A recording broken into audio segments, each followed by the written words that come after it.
कहाँ क्या मुश्किल आएगी, कहाँ किस संकट से गुजरना पड़ेगा, कहाँ हमें ज़्यादा परिश्रम करना पड़ेगा, कैसी कैसी बाधाओं से हमें निकलना पड़ेगा, उनको कुछ नहीं पता। उनको तो बस करना है, मतलब करना, आगे पीछे कुछ नहीं सोचना है।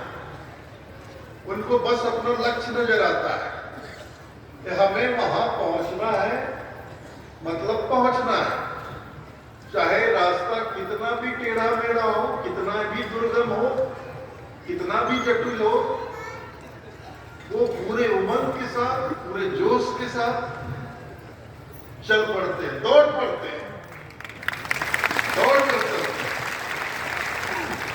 पूरी शक्ति से चलते हैं, पूरे उत्साह से चलते हैं।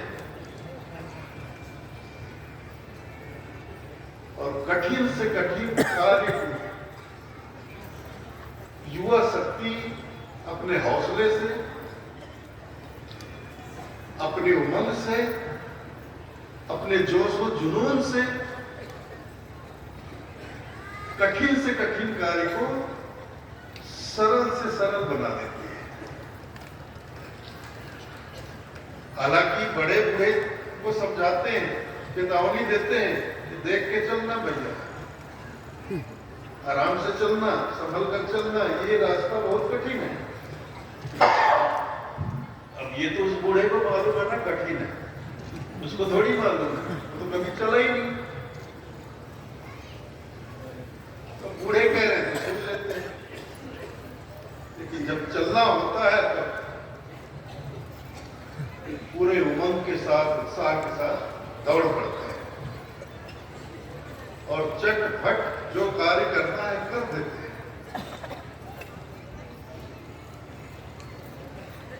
इसलिए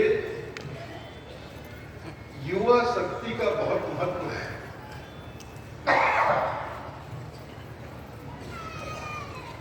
बड़ी से बड़ी क्रांति, बड़े से बड़ा बदलाव, चाहे कहीं भी सामाजिक स्तर पर हो, राजनीतिक स्तर पर हो, चाहे धार्मिक स्तर पर हो, बड़ी से बड़ी क्रांति जो आई है युवाओं के द्वारा ही आई है। बड़े से बड़ा बदलाव आया है युवाओं के माध्यम से ही आया है। भगवान बुद्ध जब संन्यास के लिए निकले तो कोई 40, 50, 60 साल के अधेड़ या बुजुर्ग नहीं थे, बिल्कुल युवा थे, बिल्कुल ही युवा थे, 20-25 वर्ष। बस ये समझ लो कि अभी अभी उनका विवाह हुआ था, 2-4 साल हुए,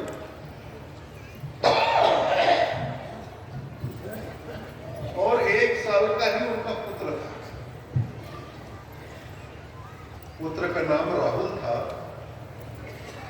अब भगवान बुद्ध का नाम जब वो राजकुमार थे तो लोग उन्हें सिद्धार्थ के नाम से पुकारते थे।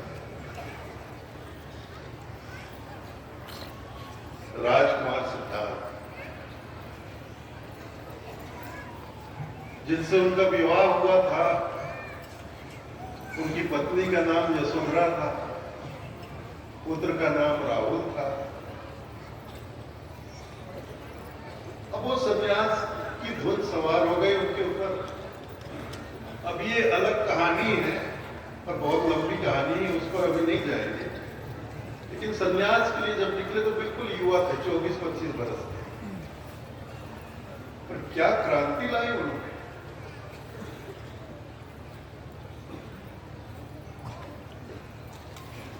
भारत से तो बौद्ध धर्म निकल गया, लेकिन पूरे एशिया में छा गया।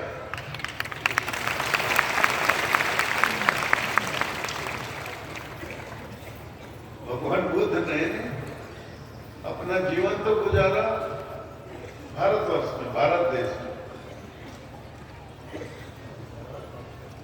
मानव समाज को उपदेश दिया भारत में, लेकिन उनके पश्चात धीरे धीरे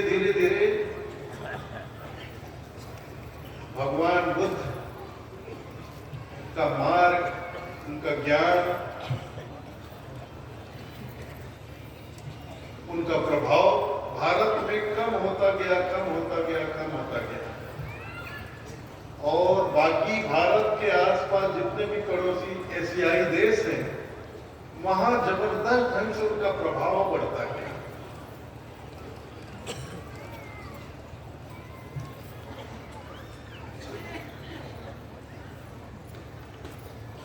देखिए, चाइना में उनका प्रभाव, तिब्बत में उनका प्रभाव,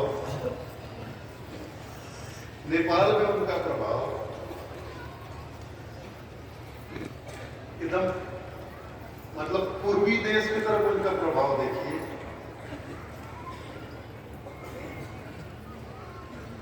बर्मा में उनका प्रभाव,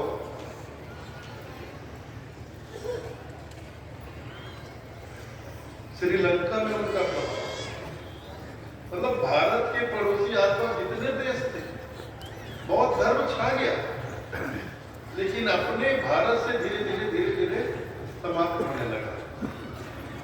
और ये फिर से जागृत हुआ तब जब बाबा साहेब आंबेडकर हुए तब।